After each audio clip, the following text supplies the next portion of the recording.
അതാരാ വരുന്നത്? നമ്മുടെ മോഹനന്റെ മോനും അവന്റെ പെണ്ണുമ്പിള്ളേ. നമ്മളെയും കൂടെ ഒക്കെ പരിചയപ്പെടുത്തണ എന്റെ പെണ്ണുമ്പിള്ളേ. ടീന, ഇത് ജോസഫ് മാമൻ, 60 വയസ്സ്, ഉടനെ നിര്യാതനാവും. ഇത് പുള്ളിയോട് സീനിയർ ആയിട്ട് പഠിച്ച കേശവൻ നായർ, 65 വയസ്സ്, ഇത് ഉടനെ പോകും. Hi Keshu uncle. ഹായ് മോളു. ഹണിമൂണൊക്കെ എവിടെ ആയിരുന്നു മോളെ? Actually we went to Bali. ഓ ബാലി.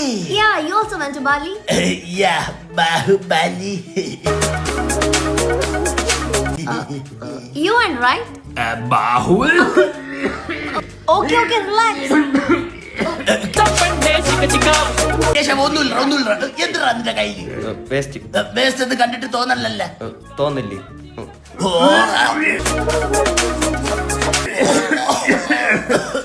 തിന്നത് കാണിക്കാൻ കൊണ്ടു നടക്കുന്നതാടാ. ആ പറമ്പിൽ കൊണ്ട് കളയാൻ പോന്നു. അതിനല്ലേടാ ഈ ഹരിത കർമ്മസേനയുള്ളത്. അവര് വീട്ടിന്റെ വാതിക്ക വന്നെടുത്തോണ്ട് പോത്തില്ലടാ. പിന്നെ എന്തിനടാ ഈ പറമ്പിലും തോട്ടിലും ഒക്കെ കൊണ്ട് കളയണ വേസ്റ്റ്? Oh really?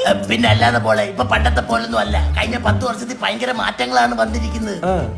നമ്മുടെ വീട്ടിൽ നിന്ന് എടുക്കുന്ന മാലിന്യങ്ങള് അവര് കമ്പോസ്റ്റ് ആക്കി ഹരിതമിത്രം എന്നുള്ള പേരിൽ നല്ല ജൈവ വളങ്ങളായിട്ട് വിപണി കിട്ടുകയും ചെയ്യും. പിന്നെ അവര് പ്ലാസ്റ്റിക് ഒക്കെ പൊടിച്ച് അവര് റോഡ് പണിക്കൊക്കെ ഉപയോഗിക്കുകയും ചെയ്യും. ഓ, എങ്കിൽ ഇത് മാമന്റെ വീട്ടിൽ തന്നെ കൊണ്ടുപോയിക്കോ.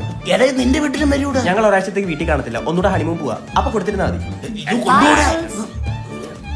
ഓ എന്തോന്നാ ഇപ്പൊ തിന്നണത്?